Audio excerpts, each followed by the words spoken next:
As I was getting too big for Mr. Wopsle's great aunt's room, my education under that preposterous female terminated. Not, however, until Biddy had imparted to me everything she knew, from the little catalogue of prices to a comic song she had once brought for a halfpenny. Although the only coherent part of the latter piece of literature was the opening lines, "When I went to the Luton town, sir, to rule, low rule, to rule, low rule, wasn't I done very brown, sirs? To rule, low rule, to rule, low rule." Still in my desire to be wiser, I got this composition by heart with the utmost gravity, nor did I recollect that I questioned its merits, except that I thought, as I still do, the amount of to rule somewhat in excess of the poetry.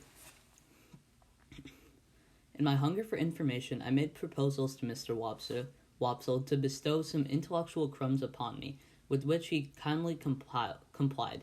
As it turned out, however, that he only wanted me for a dramatic lay figure, to be contradicted and embraced and wept over, and bullied and clutched, and stabbed and knocked about in a variety of ways. I soon declined that course of instruction, though not until Mr. Wopsle, in his poetic fury, had severely mauled me. Whatever I acquired, I tried to impart to Joe. This statement sounds so well that I cannot, in my conscience, let it pass unexplained. I wanted to make Joe less ignorant and common, that he might be worthier of my society, and less open to Estella's reproach. The old battery on the marches was our place of study, and a broken slate and a short piece of slate pencil were our educational implements, to which Joe always added a pipe of tobacco. I never knew Joe to remember anything from one Sunday to another, or to require under my tuition any piece of information whatever. Yet he would smoke his pipe at the battery with a far more sagacious air than anywhere else, even with the learned air, as if he considered himself to be advancing immensely. Dear fellow, I hope he did. It was pleasant and quiet, out there with the sails on the river passing beyond the earthwork, and sometimes when the tide was low, looking as if it belonged to sunken ships that were still sailing on at the bottom of the water. Whenever I watched the vessels standing out to the sea, with their white sails spread, I somehow thought of Miss Havisham and Stella, and whenever the light struck Aslet afar off, upon a cloud or sail, or green hillside, or water time, it was just the same. Miss Havisham and Estella and the strange house and the strange life appeared to have something to do with everything that was picturesque. One Sunday, when Joe, greatly enjoying his pipe, had so plumped himself on being most awful dull that I had given him up for the day, I lay on the earthwork for some time with my chin on my hand, descrying traces of Miss Havisham and Estella all over the prospect, in the sky and in the water, until at last I resolved to mention a thought concerning them that had been much in my head. "Joe," said I, "don't you think I ought to make Miss Havisham a visit?" "Well, Pip," returned Joe, slowly considering, "what for?" "What for, Joe? What is any visit made for?"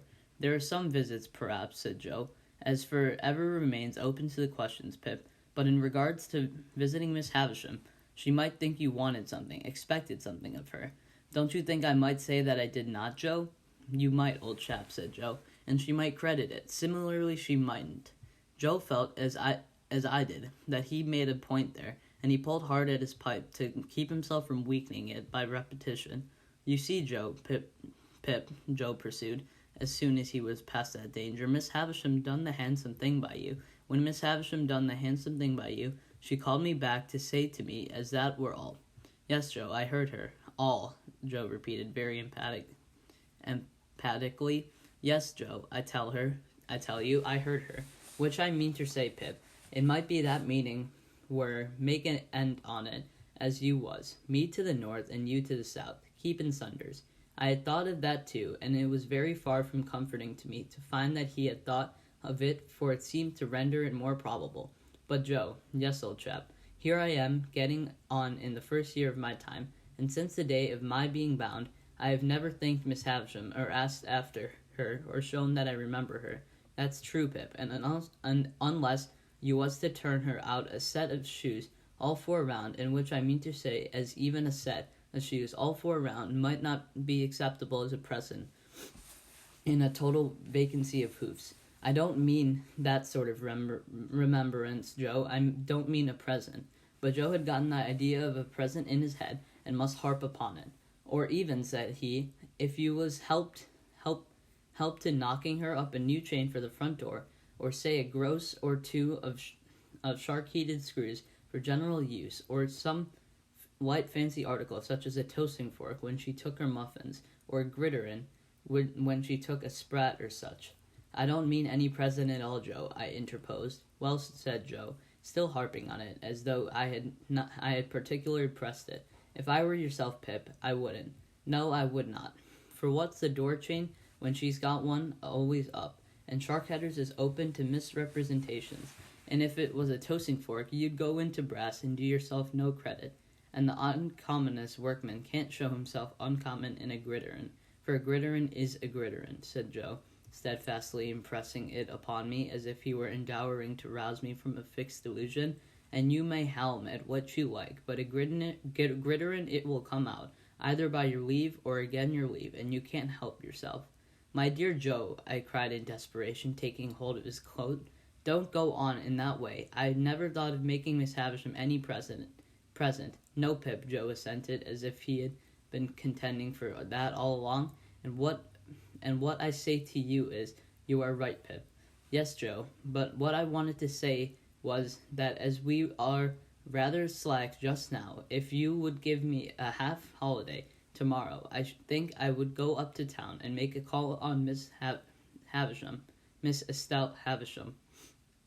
What's your name, said Joe gravely. Ain't Esteve Isham, Pip, unless she have been rechristened. I know, Joe, I know. It was a slip of mine. What do you think of it, Joe? In brief, Joe thought that if I thought well of it, he thought well of it. But he was particular in stipulating that if I were not received with cordiality, or if I were not encouraged to repeat my visit as a visit which had no ulterior object, but was simply one of gratitude for a favor received, then this experimental trip should have no successor. By these conditions I promised to abide. Now Joe kept a journeyman at weekly wages whose name was Orlick. He pretended that his Christian name was Dolge, a clear improbability, but he was a fellow of that obstinate disposition that I believe him to have been the prey of no delusion in this particular, but wilfully to have imposed that name upon the village as an afferent to its understanding. He was a broad-shouldered, loose-limbed, swarthy fellow of great strength, never in a hurry, and always slouching. He never even seemed to come to his work on purpose, but would slouch in as if it were by mere accident, and when he went to the Jolly Bargeman to eat his dinner, or went away at night, he would slouch out like Cain or the Wandering Jew, as if he had no idea where he was going and no intention of ever coming back.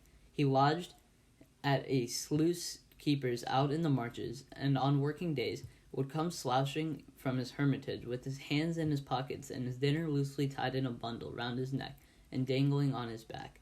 On Sundays he mostly lay all day on the sluice gates or stood against rickety barns. He always slouched locomotively with his eyes on the ground, and when accosted or otherwise required to raise them, he looked up in a half-resentful, half-puzzled way, as though the only thought he ever had was that it was rather an odd and injurious fact that he should never be thinking. This Morris journeyman had no liking for me. When I was very small and timid, he gave me to understand that the devil lived in a black corner of the forge, and that he knew the fiend very well. Also, that it was necessary to make up the fire once in 7 years with a live boy, and that I might consider myself fuel. When I became Joe's apprentice, Orlick was perhaps confirmed in some suspicion that I should displace him. Howbeit, he liked me still less. Not that he ever said anything or did anything openly importing hostility. I only noticed that he always beat his sparks in my direction, and that whenever I sang Old Clem, he came in out of time. Dolge Orlick was at work and present next day when I reminded Joe of my half-holiday. He said nothing at the moment, for he and Joe had just got a piece of hot iron between them, and I was at the bellows. But by and by he said, leaning on his hammer, "Now, master, sure you're not giving to favor only one of us. If young Pip has a half-holiday, do as much for old Orlick." I suppose he was about 25 and 20, but he usually spoke of himself as an ancient person. "Why, what'll you do with the half-holiday if you get it?" said Joe. What'll I do with it? What'll he do with it? I'll do as much with it as him, said Orlick. As to Pip, he's going uptown, said Joe. Well then, as to old Orlick, he's a-going uptown, retorted that worthy. Two can go uptown. Two, 'tain't only one can't go uptown. Don't lose your temper, said Joe. Shall if I like, growled Orlick. Summon their uptowning. Now, master, come. No favoring in this shop. Be a man. The master refused to entertain the subject until the journeyman was in a better temper. Orlick plunged at the furnace, drew out a red-hot bar, made at me with it as if he were going to run it through my body, whisked it round my head, laid it on the anvil, hammered it out as if it were I thought, and the sparks were hitting my spirited blood, and finally said when he had hammered himself hot in the iron cold, and he again leaned on his hammer, Now, master. Are you all right? Demanded Joe. Ah, I am all right, said gruff old Orlick. Then, as in general, you stick to your word as well as most men, said Joe. Let it be a half-holiday for all. My sister had been standing silent in the yard without hearing. She was a most unscrupulous spy and listener, and she instantly looked in at one of the windows. Like you fool, said she to Joe, giving holidays to great idle hunkers like that. You are a rich man, upon my life, to waste wages in that way. I wish I was his master. You'd be everyone's master if you durst, retorted Orlick with an ill-favored grin. Let her alone, said Joe. I'd be a match for all noodles and all rogues, returned my sister, beginning to work herself into a mighty rage. And I couldn't be a match for the noodles without being a match for your master, who's the dunder-headed king of the noodles, and I couldn't be a match for the rogues without being a match for you, who are the blackest-looking and the worst rogue between this and France now. You're a foul shrew, Mother Gargery, growled the journeyman. If that makes a judge of rouge, you ought to be a good one. Let her alone, will you, said Joe. What'd you say? Cried my sister, beginning to scream. What'd you say? What did that fellow Orlick say to me, Pip? What did he call me? With my husband standing by? Oh. Each of these exclamations was a shriek, and I must remark of my sister what is equally true of all the violent women I have ever seen, and that passion was no excuse for her, because it is undeniably that instead of lapsing into passion, she consciously and deliberately took extraordinary pains to force herself into it, and became blindly furious by regular stages. What was the name he gave me before the base man who swore to defend me? Oh, hold me, oh. Ah, growled the journeyman between his teeth, I'd hold you, if you was my wife. I'd hold you under the pump and choke it out of you. I tell you, let her alone, said Joe. Oh, to hear him, cried my sister with a clap of her hands and a scream together, which was her next stage, to hear the names he's giving me, that Orlick, in my own house, me a married woman, with my husband standing by. Oh, here's my sister, after a fit of clappings and screamings, beat her hands upon her bosom and upon her knees, and threw her cap off, and pulled her hair down, which was the last stages of her road to Friendly. Being by this time a perfect fury and a complete success, she made a dash at the door, which I had fortunately locked. What could the wretched Joe do now, after his disregarding parenthetically interruptions, but stand up to his journeyman, and ask him what he meant by interfering betwixt himself and Miss Joe, and further whether he was a man enough to come on. Old Orlick felt that the situation admitted of nothing less than coming on, and was on his defense straight away. So without so much as pulling off their singed and burnt aprons, they went at one another like two giants. But if any man in that neighborhood could stand up long against Joe, I never saw that man. Orlick, as if he had been no more account than the pale young gentleman, was very soon amongst the coal dust, in no hurry to come out of it. Then Joe unlocked the door, and picked up my sister, who had dropped insensible at the window, but who had seen the fight first, I think, and was carried into the house and laid down, and who was recommended to revive, and would be nothing but struggle and clench her hands in Joe's hair. Then came that singular calm and silence which succeeds all uproars, and then with the vague sensation which I have always connected with such a lull, namely, that it was Sunday, and something was dead. I went upstairs to dress myself. When I came down again, I found Joe and Orlick sweeping up, without any other traces of discomposure than a slit in one of Orlick's nostrils, which was neither expressive nor ornamental. A pot of beer had appeared from the Jolly Bargeman, and they were sharing it by turns in a peaceable manner. The lull had a sedative and philosophical influence on Joe, who followed me out to the road to say, as a parting observation that might do me good, on the rampage, Pip, and off the rampage, Pip, such is life. With what absurd emotions, for we think the feelings that are very serious in a man quite comical in a boy, I found myself again going to Miss Havisham's, matters little here, nor how I passed and repassed the gates many times before I made up my mind to ring, nor how I debated whether I should go away without ringing, nor how I should undoubtedly have gone, if my time had been my own, to come back. Miss Sarah Pocket came to the gate. No, Estella. How then? You here again, said Miss Pocket. What do you want? When I said that I only came to see Miss Havisham was, Sarah inevitably deliberated whether or no she should send me about my business, but unwillingly to hazard the responsibility, she let me in and presently brought the sharp message that I was to come up. Everything was unchanged, and Miss Havisham was alone. Well, said she, fixing her eyes upon me, I hope you want nothing. You'll get nothing. No, indeed, Miss Havisham, I only wanted you to know that I am doing very well in my apprenticeship, and am very much obliged to you. There, said the old restless fingers, come now and then. Come on your birthday, eh? He cried suddenly, turning herself around in her chair towards me. You are looking round for Estella, eh? I had been looking around, in fact, for Estella, and I stammered that I hoped she was well. Abroad, said Miss Havisham, educated for a lady, far out of reach, prettier than ever, admired by all who see her. Do you feel that you have lost her? There was such a malignant enjoyment in her utterance of the last words, and she broke into such a disagreeable laugh, that I was at a loss of what to say. She spared me the trouble of considering, by dismissing me when the gate was closed upon me by Sarah, of the walnut-shell countenance. I felt more than ever dissatisfied with my home, and with my trade, and with everything, and that was all I took by that motion. As I was loitering along the high street, looking in discontentedly at the shop windows, and thinking what I would buy if I were a gentleman who had come out here of the bookshop, but Mr. Wopsle. Mr. Wopsle had in his hand the affecting tragedy of George Barnwell, in which he had the moment invested sixpence, with the view of heaping every word of it on the head of Pumblechook, with whom he was going to drink tea. No sooner did he see me than he appeared to consider that a special providence had put a prentice in his way to be read out, and he laid hold of me, and insisted on me accompanying him to the Pumblechookian parlor. As I knew that it would be miserable at home, and as the nights were dark and the ways were dreary, and almost any companionship on the road was better than none, I made no great resistance. Consequently, we turned into Pumblechook's just as the street and the shops were lighting up.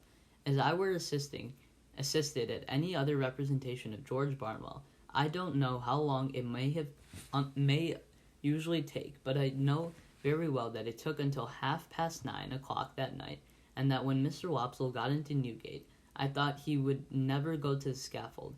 He became so much slower than at any former period of his disgraceful career. I thought it a little too much that he should complain of being cut short in his flower, after all, as if he had not been running to seed, leaf after leaf, ever since his course began. This, however, was a mere question of length and wearisomeness. What stung me was the identification of the whole affair with my unoffending self. When Barnwell began to go wrong, I declared that I felt positively apologetic. Pumblechook's indignant stare so taxed me with Wopsle took pains to present me in the worst light. At once ferocious and maudlin, I was made to murder my uncle, with no extenuating circumstances whatsoever. Millwood was put me down in argument on every occasion. It became sheer monomia in my master's daughter to care a button for me, and as I can say for my gasping and procrastinating conduct on the fatal morning, is that it was worthy of the general feebleness of my character. Even after I was happily hanged and Wopsle had changed the book, Pumblechook sat staring at me and shaking his head and saying, "Take warning, boy, take warning," as if it were a well-known fact that I contemplated murdering a near relation, providing I could only induce one to have the weakness to become my benefactor.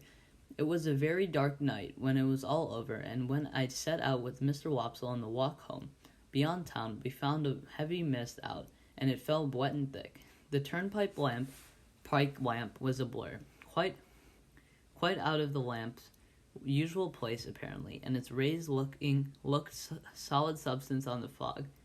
We were noticing this, and saying that at the mist rose with the change of wind from a certain quarter of our marshes, when we came upon a man slouching under the lee of the turnpike house. "Hello," we said. "Orlick there?" We said, stopping. "Orlick there?" "Ah," he answered, slouching out. "I was standing by, a minute on the chance of company." "You are late," I remarked. Orlick not unnaturally answered, "Well, and you're late." "We have been," said Mr. Wopsle, exhalated with his late performance. "We have been indulged, Mr. Orlick, in an intellectual evening." Old Orlick growled as if he had nothing to say about that, and we all went on together. I asked him presently whether he had been spending his half-holiday up and down town. "Yes," said he, "all of it. I come in behind yourself. I didn't see you, but I must have been pretty close behind you. By the by, the guns is going again." "At the hulks," said I. "Aye, there's some of the birds flown from the cages. The guns have been going since dark about. You'll hear one presently." In effect, we had not walked many yards further when the well-remembered boom came towards us, deadened by the mist, and heavily rolled away along the low grounds by the river, as if it were pursuing and threatening the fugitives. "A good night for cutting off in," said Orlick. "We'd be puzzled how to bring down a jailbird on the wing tonight." The subject was a suggestive one to me, and I thought about it in silence. Mr. Wopsle, as the ill-requited uncle of the evening's tragedy, fell to meditating aloud in the garden at Camberwell. Orlick, with his hands in his pockets, slouched heavily at my side.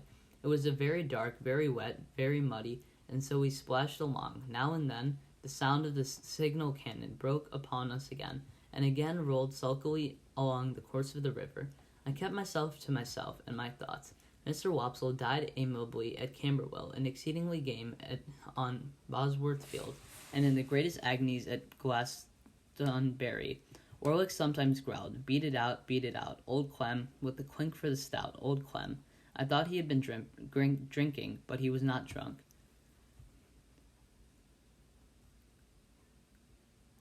Thus we came to the village. The way by which we approached it, it took us past the 3 Jolly Bargemen, which we were surprised to find, it being 11 o'clock, in a state of commotion, with the door wide open, and unwanting lights that had been hastily caught up and put down, scattered about.